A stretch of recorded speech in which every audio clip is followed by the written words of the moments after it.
దర్శకుడు Ram Gopal వర్మకు big shock తగిలింది. 7 ఏళ్ల క్రితం ఒక కేసులో కోర్టు సంచలన తీర్పిచ్చింది. ఆర్జీవీకి ఏకంగా 3 నెలల జైలు శిక్ష విధిస్తూ తీర్పిచ్చింది. ఇంతకీ వర్మ చేసిన తప్పేంటి? కోర్టు ఎలా దోషిగా తేల్చింది?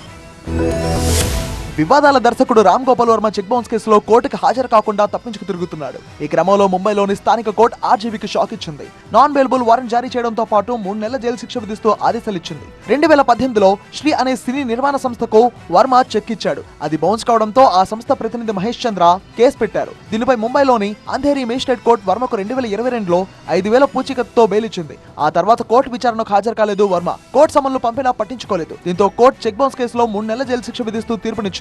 అలాగే పిటిషనర్ కు రామ్ గోపాల్ వర్మ 3.72 లక్షల పరిహారం చెల్లించాలని ఆదేశించింది.